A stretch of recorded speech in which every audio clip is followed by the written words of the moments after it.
Good morning. Myself, Reshma Singh from Army Institute of Education, Greater Noida. The topic which we are going to discuss today comes under course code 214 and the course title is Guidance and Counseling. Dear learners, let's move on to the next slide. School counseling. School counselors provide comprehensive programs and services that help students develop their personal, social, and work lives. School counselors involve parents, teachers, and other school personnel and members of the community in assisting students' development into effective member of the community.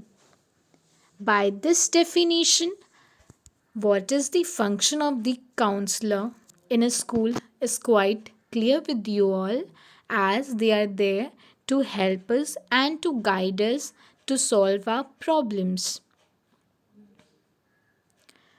Problems faced by the counselor at school during COVID 19. Dear learners, by now you all are aware of COVID 19, that is, coronavirus. This pandemic has led our life so much in a box, like we have to take preventions, we have to take care of ourselves, we have to be very hygienic, we have to take proper protections like wearing a mask, having sanitizers at regular interval of time, and always keeping 2 meter distance while talking to other person, and many other things. So there are many problems faced by the students as we have to stay at home, and the mode of classes or the mode of learning is nowadays techno friendly. We are having online studies or online classes. So there are problems which can't be discussed by the families or the friends. A student hesitate or a person hesitate to discuss such problems, so there is a counselor who can help him, guide him, and let him overcome that problem. So let us have a overlook towards the school related issues. First, academic problems. Second, career discussions. Third, course difficulties. Fourth, college applications. Fifth, school wise initiatives. Sixth, introducing new students. So, as we all are aware that the session has started late, so there are many problems like when the application form is out of that school or institution, when will be the exams held, what will be the examination process, it is online or it is offline mode. So all these problems or all these questions arises in a student's mind, and he or she may consult or may contact to the counselor as well. Next, common personal problems, dispute with teachers, family dynamic imbalance, self esteem issues, problems with friends, anxieties and stress, and depression. You all are aware that these problems can't be discussed with friends or with family, as one hesitate to have this type of conversation. So there are many problems like he or she is suffering from depression or he or she is under stress. So he might consult and have that problems sorted out. Dear learners, I hope the problem discussed here are quite clear. Let's move on to the next slide. Online counseling. Online counseling is a form of counseling that is conducted over the internet. It refers to the provision of professional mental health counseling services concerned via the internet. Services are offered through email, real time chat, and video conferencing. Instead of having to make visits to the counselor, one may receive the same professional help and advice in the comfort of one's home. As this can be done during this pandemic, COVID 19, as well. Why am I discussing online counseling? As we all know that COVID 19 has led us in a home or in a place where we can't go school, or we are not allowed to go in social gatherings and all. So there are reasons why where or why should a person concern when he or she is facing some problem. So there nowadays we can have online counseling as well.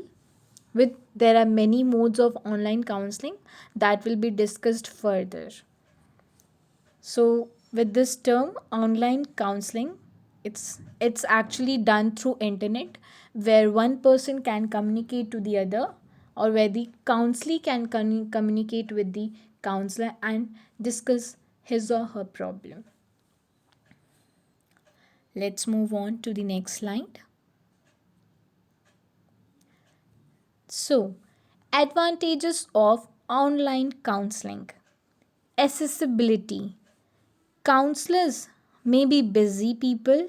It is true for appointments that are in high demand, such as those in the evening and late at night.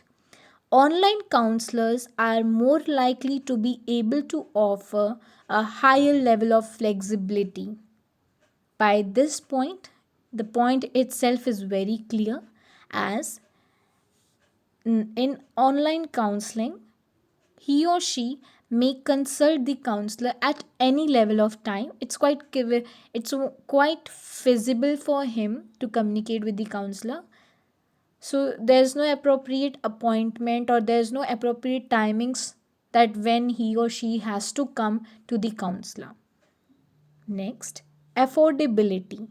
It is more costly and time effective, as one can deal with more issues in an online counseling session. Like if we are having a face to face interaction with the counselor, so all these sessions are costly at other levels, not in school, but at other levels they are costly.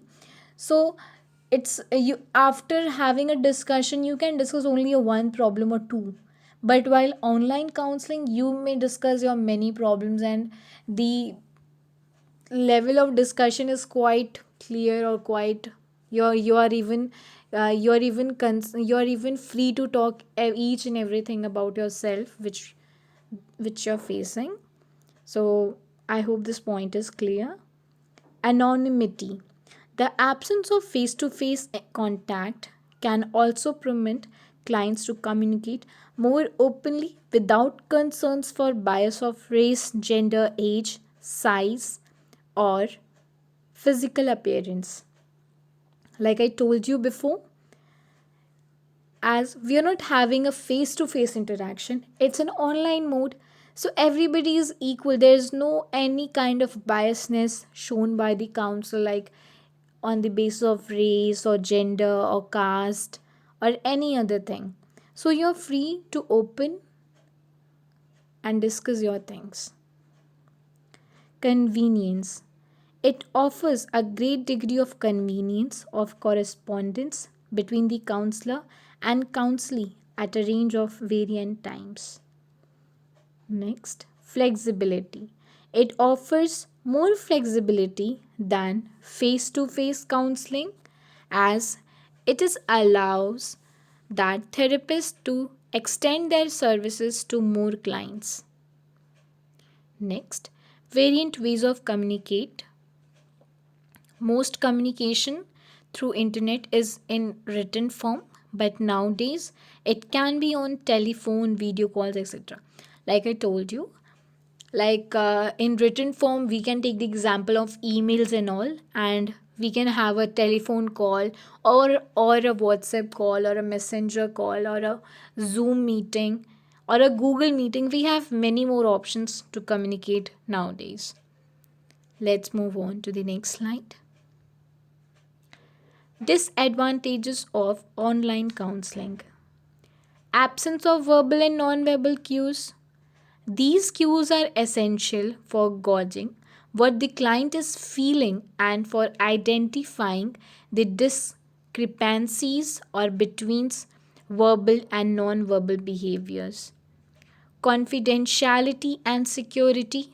With online therapy, the security of the client's records and information could be jeopardized, and confidentiality is at greater risk of being inappropriately breached given the written nature of the medium. As this is a major disadvantage of this online counseling, like the records or the privacy which has to be maintained, the code of ethics, these things are not possible on online. So this is a disadvantage, I will say. Effectiveness: the lack of face to face interaction could increase the risk of misdiagnosis of the therapist. Next, technological difficulties. It is not unusual for computers to fail and internet connections to flatter. There are many places where internet is not accessible, or the internet connections are not proper. So, if the connection disconnects, there might be some problem. Next, therapist credibility. The client receiving online therapy has little or no assurance about the qualification and credentials of their therapist. Like, they are not aware what is the qualification of the counselor, or what he or she is qualified to be a counselor or not. So there are risks, like everybody can't be a counselor. Ethical issues. It is conducted via the internet, which involves many legal and regularity concern, as it surpasses international and state borders. Let's move on to the next slide. Now, modes of online counseling. Email counseling. It is a form of online counseling that allows a client to work with a qualified online counselor or physiotherapist via an email exchange. The process involves the client or counselee typing out the issues, problems, and concerns faced by them in an email, and the counselor reply with an considered therapeutic response. Like, we can share an exchange of emails. The counselee can write his or her problem and send to the counselor, and the counselor can respond them back. Let's move on to the next slide. Online chat counseling, carried out at a prefixed time using an instant chat messenger and providing the client with the experience of receiving instant real-time response. Like, he or she may have online chat on messenger or WhatsApp and discuss his problem and have his solutions and all. So these things are also possible. Next, Skype counseling. Skype, I hope Skype is a app which is almost I think it's for video calling, or I think you all are really familiar with this Skype calling or Zoom meetings and all. So by this you can have a video call to the counselor, or you can discuss your problem and have your issues solved We have Skype counseling, or you can have like Zoom meetings, Google meeting, or WhatsApp video calls. So if in which you are flexible, or you are ready with having chats and all, so it's totally depends upon you. Like you, if you have to have a face to face interaction or like this. So next one is telephonic counseling. Telephonic counseling is conducted over the telephone. It works in the same way as face to face counseling. Like telephonic counseling is like you can call the counselor, you can have a normal conversation, and you can discuss your problems. By now, I hope all the terms are quite clear, the modes are quite clear with you all, like through how or which communication mode you want to have the communication. Okay. Now, the role of school counselors or online counselors to help students develop aptitudes such as skills in communicating, cooperating, and resolving conflicts, the ability to engage in behaviors that foster good physical and mental health, and to avoid behaviors that detract from good physical and mental health. Next is skills in planning and making discussions, an awareness of resources about education and vocational opportunities, and ways to assess those resources. Sorry. Next, positive attitude towards oneself, or both as a student and a potential worker, an awareness of an appreciation for both genders, a comprehensive plan for school. School counselor helps to create a positive school climate. They assure a coordinate team efforts to adhere the needs of all students. They ensure students access to school and community resources, understand themselves, develop their talents, understand their abilities and shortcomings, plan a career in life, help children to handle interpersonal relationships, contribute towards their academic performance, cope with the change in themselves and their surroundings. Like these are the skills which are mainly focused in the counseling to be built or to develop by the counselor, where he's lacking, where he's facing problem, and having these qualities built, he can be able to solve the problems of his own self. So by now, I hope the terms, the definition, the modes, the advantages, disadvantages are very much clear to you all. I hope my presentation would help you all in learning this topic very well. At last, thank you to each and every one of you to giving your precious time for this video. Thank you.